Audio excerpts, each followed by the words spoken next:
Whitney Houston earned an estimated $250 million in her career. She didn't write her songs. She didn't own her masters. She didn't own her publishing. And she died owing her label $20 million. Whitney Houston was born in Newark, New Jersey in 1963. Her mother, Sissy, was a gospel singer. Her godmother was Aretha Franklin. She was singing in church before she was 10 years old. At 19, she was discovered by Clive Davis, the chairman of Arista Records. Davis would become her mentor, her producer, and the most powerful figure in her professional life. Her debut album in 1985 was an instant phenomenon, and her 1987 follow-up became the first album by a female artist to debut at #1 on the Billboard 200. She holds the record as the only artist in history with 7 consecutive #1 singles on the Billboard Hot 100. From 1985 to 1988 without a break. Then became The Bodyguard in 1992.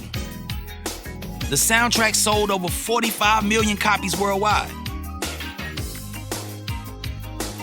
The best-selling movie soundtrack in history. And it still holds that record today. I Will Always Love You was written by Dolly Parton in 1973. Dolly owned the publishing rights. When Whitney sang it, Dolly received all the songwriting and publishing income. I own 100% of the publishing, 100% of the writing, and I did really well with that. I always loved her singing anyway. I mean, what a voice she had. I mean, at that time, nobody could out-sing her. But when I heard it, my heart just stopped. I just couldn't believe that my little song, my little simple song that was written straight from my heart, you know, about a subject that we all know and relate to one way or another, whether it's someone that's died or kids going off to school. People relate to that song in so many ways. But anyway, when I heard her sing it, I could not believe it. I was driving at that time from my office in Nashville to my house in Brentwood, and I heard it when she started singing that a cappella. I thought, well, I thought, if I should stay?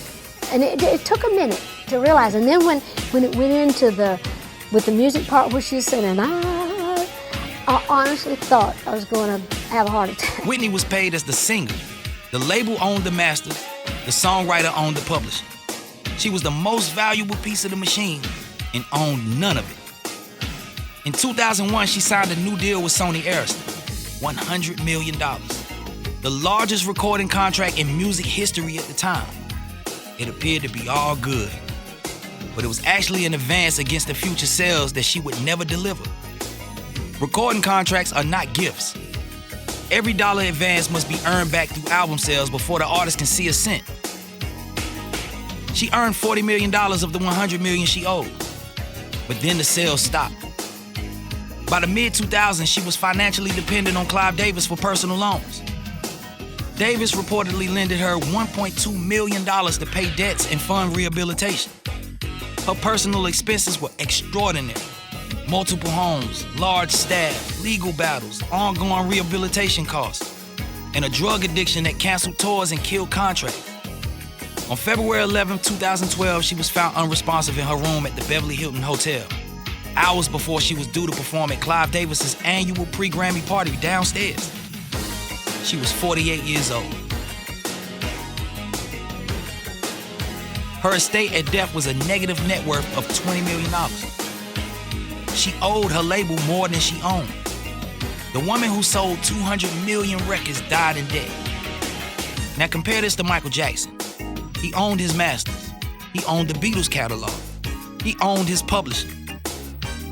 When he died, his estate generated $2 billion in the decade after. In the 9 months after Whitney died, her estate earned $40 million from the surge in sales. It was enough to clear her debts. The music industry made more from her debt than she made from her life. She was the greatest voice of her generation, and she did not own a single song that she sang. The people around her owned her music. She owned the voice, and they owned everything it created. Whitney had the talent. Dolly owned the song. The lesson is simple. If you don't own it, you don't control the outcome. This is The Cost of Greatness with Ricky Rucker.